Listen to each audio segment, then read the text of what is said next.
You know, Brenda sang, ain't gonna let segregation turn me around, turn me around. Ain't gonna let segregation turn me around. I'm gonna keep on walking, keep on talking, marching up to freedom land. I'm gonna live free. I'm gonna live free.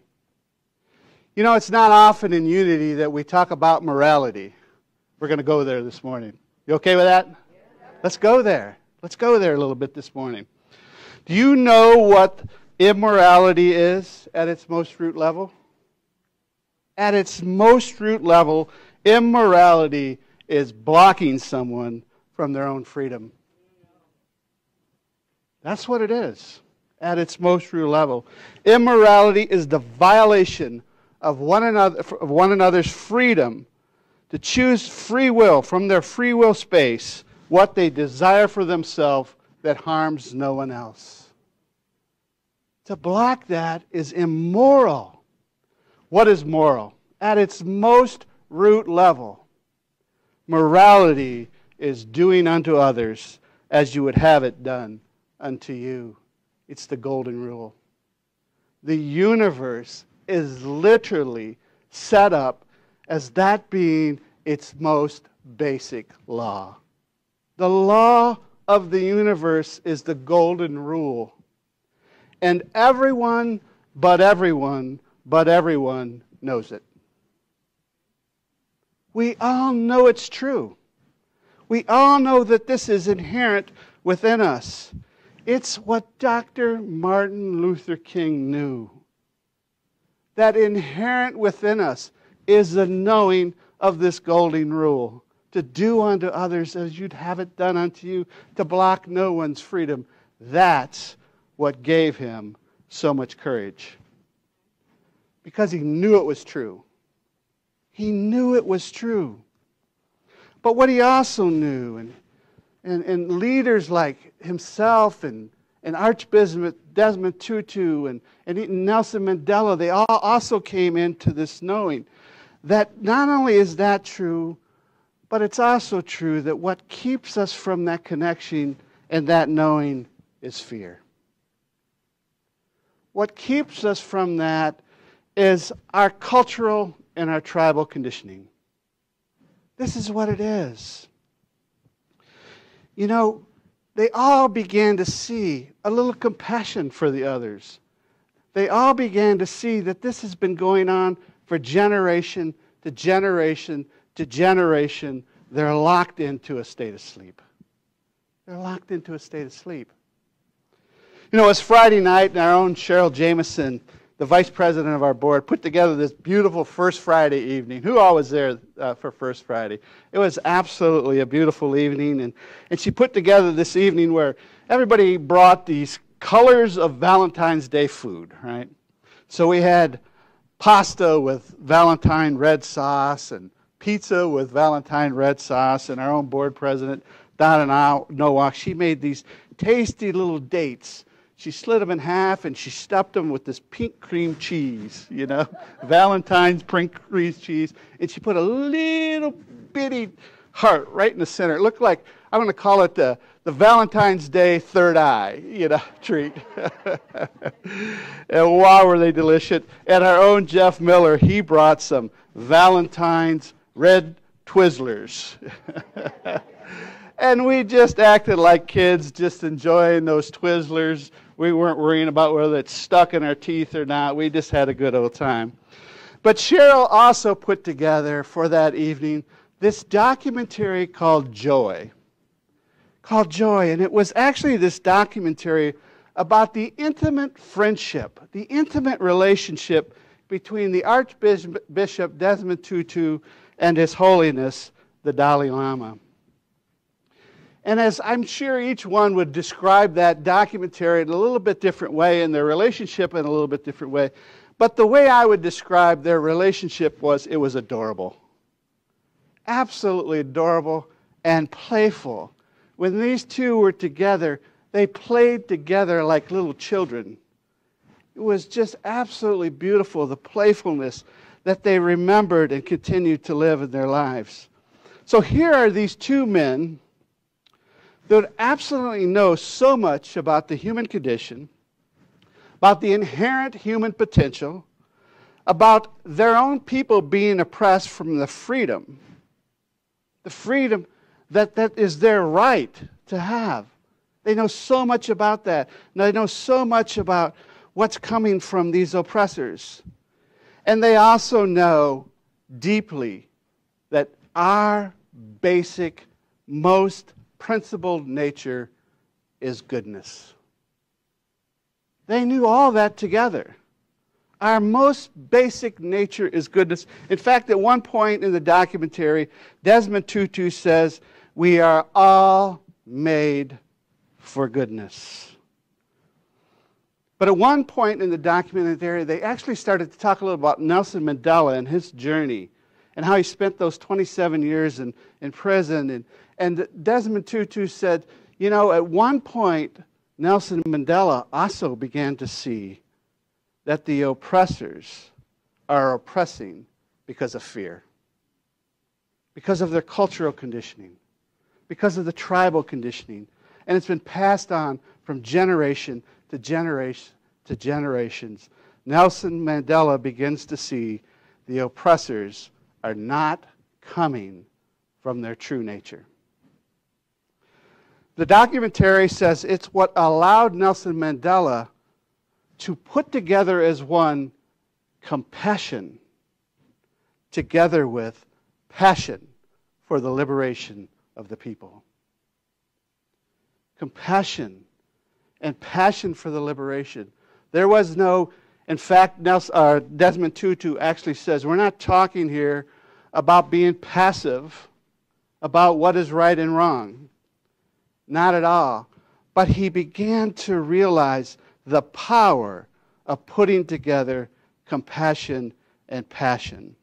This union creates the most powerful, energetic connection where we exchange at the heart level so deep the information that truly we already love one another. There is a level where we already love one another. What is love? Have you heard that question so many times? And there's so many answers out there about what is love. But at the deepest level, the most principled expression of love is an exchange of information that is at the root of who we are. Love is the exchange of the information of the heart.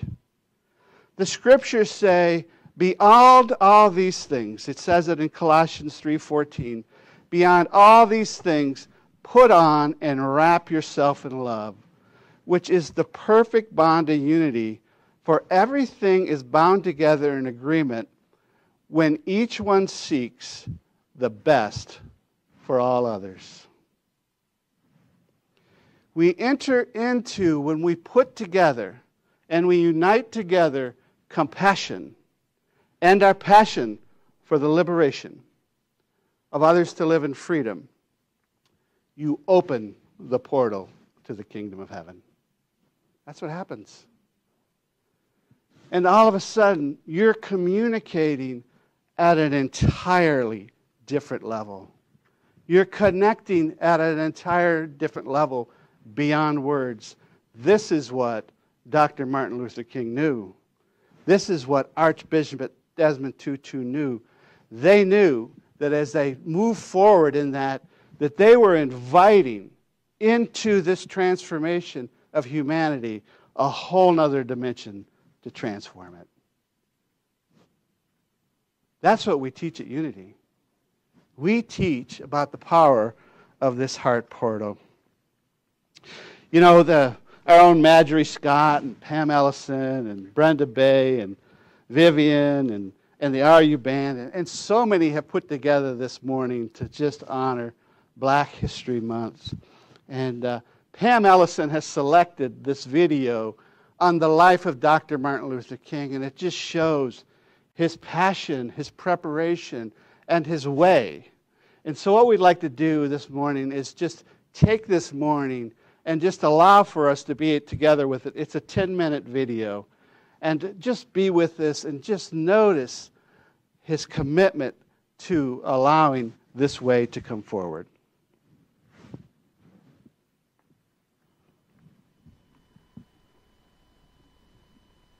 Of Atlanta, Georgia, Martin Luther King Jr. entered a world where the shadows of segregation loomed large.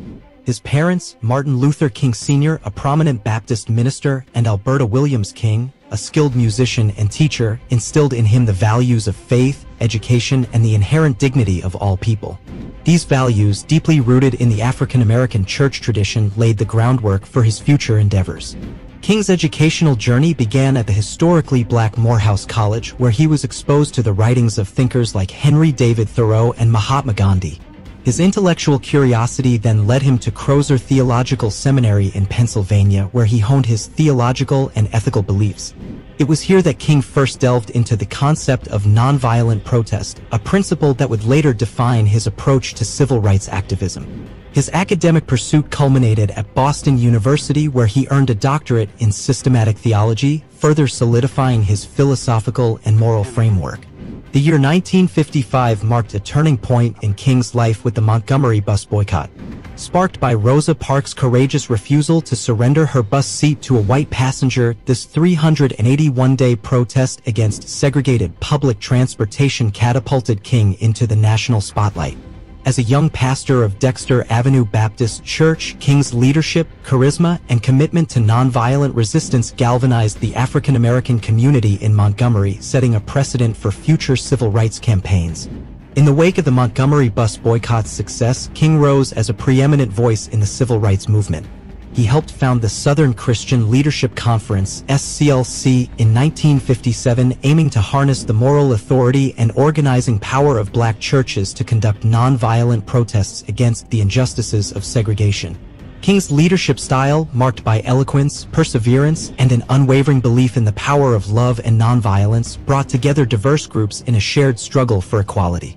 The year 1963 witnessed one of the most pivotal campaigns of the civil rights movement, the Birmingham Campaign. Aimed at desegregating one of the most racially divided cities in America, this campaign faced brutal resistance from local authorities. King's subsequent arrest and imprisonment during this campaign led to the creation of one of his most profound works, the Letter from Birmingham Jail. In this open letter, King defended the strategy of nonviolent resistance to racism, stating, "Injustice anywhere is a threat to justice everywhere." August 28, 1963 marked a historic day in the journey for civil rights, the March on Washington for Jobs and Freedom. Here, before a crowd of over 250,000 people, King delivered his most famous speech, "I Have a Dream." His vision of a society where children will not be judged by the color of their skin but by the content of their character resonated not just across the United States, but around the world, becoming a defining moment in the struggle for civil rights. In 1964, at the age of 35, King became the youngest person at that time to receive the Nobel Peace Prize, recognized for his efforts to combat racial inequality through nonviolent resistance. However, his advocacy didn't stop there. King began to speak out against poverty and the Vietnam War, seeing these issues as fundamentally linked to the struggle for civil and human rights. His ability to connect various forms of injustice highlighted his broader vision of a society grounded in equality, justice, and love. In the final years of his life, King's focus shifted to include economic justice and international peace. The Poor People's Campaign, one of his major initiatives, aimed to address the issue of economic inequality in America. Despite facing criticism and challenges, King remained steadfast in his commitment to advocate for a world where all individuals could live in dignity and prosperity. Tragically, King's life was cut short on April 4, 1968, when he was assassinated at the Lorraine Motel in Memphis, Tennessee. This devastating loss sent shockwaves around the world. However, the ideals that King fought for did not die with him. His death sparked a renewed commitment to civil rights and social justice, inspiring generations to continue the work he started. Today, Dr. Martin Luther King Jr.'s legacy lives on. His dream of equality, justice, and peace continues to inspire people worldwide.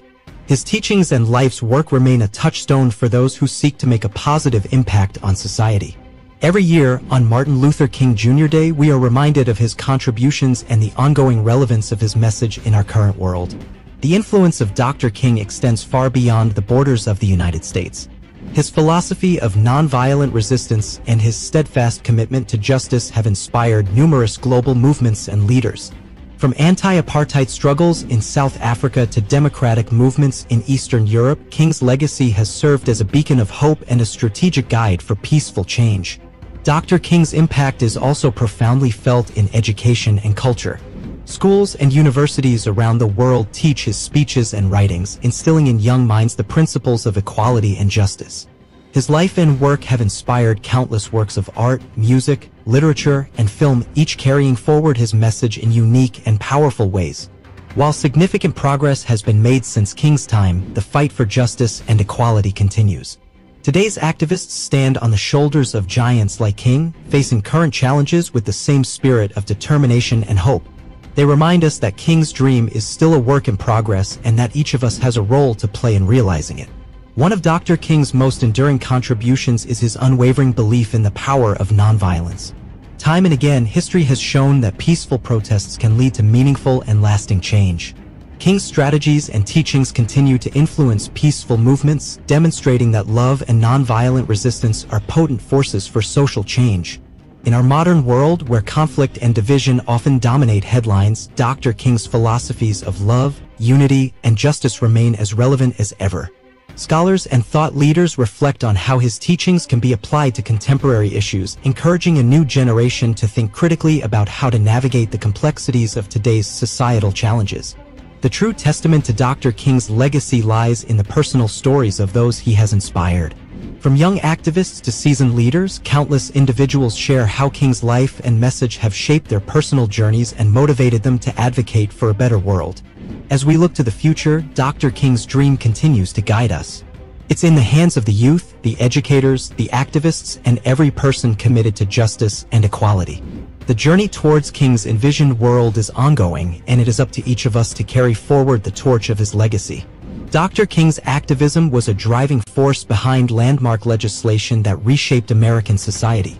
The Civil Rights Act of 1964 and the Voting Rights Act of 1965 were monumental achievements in the struggle for racial equality, directly influenced by King and the movement he led. These laws marked a turning point in the nation's history, dismantling the legal framework of segregation and ensuring voting rights for African Americans. King's journey was not without its challenges and criticisms. Within the movement, debates and differing viewpoints on strategy and goals were common. King faced criticism from both within and outside the African American community for his nonviolent approach and later, his stance on the Vietnam War. These complexities highlight the multifaceted nature of the struggle for civil rights and the courage it took to stand firm in one's beliefs amidst diverse opinions. Beyond American shores, Dr. King's legacy echoes in the struggles and triumphs of international human rights movements. From the dismantling of apartheid in South Africa to the fight for democratic freedoms across the globe, King's philosophy of nonviolent resistance has inspired countless individuals and movements. His dream transcends borders, languages, and cultures, uniting people in the common pursuit of justice and equality. Amidst his public life as a leader, Dr. King was also a devoted husband to Coretta Scott King and a loving father to his 4 children. His family shared in the sacrifices of his commitment to social justice and carried on his legacy after his passing. Their reflections offer a personal glimpse into King's life beyond his public persona, revealing the man behind the legend. The civil rights movement was not just a political struggle, it was also a cultural revolution. Music, art, and literature played a crucial role in uniting and inspiring participants. Songs like "We Shall Overcome" and "A Change Is Gonna Come" became anthems of the movement, capturing the spirit of hope and resilience. Artists and musicians were integral in spreading the message of equality and justice, echoing King's vision through their creative expressions. In a world that often seems dominated by conflict and violence, Dr. King's commitment to nonviolence remains a powerful and relevant principle. Today's activists reflect on how nonviolent strategies can be effectively employed to address contemporary issues. King's teachings continue to influence modern movements, advocating for change through peaceful means in an increasingly interconnected and complex global landscape. The journey for civil rights and equality is ongoing. New generations of activists are taking up the mantle, inspired by Dr. King's vision and guided by his principles. The fight for racial justice, economic equality, and human rights continues, adapting to the challenges and opportunities of the 21st century. King's dream remains a guiding light, urging us forward in the pursuit of a more just and equitable society. As we conclude our journey through the life and legacy of Dr. Martin Luther King Jr., we are reminded of the enduring power of his dream. His vision of a world where all are judged by the content of their character rather than the color of their skin challenges us to continue the work he started. Let us honor his legacy by living out his principles of love, justice, and equality in our daily lives, and by working together to build a world that truly reflects his dream. Born on January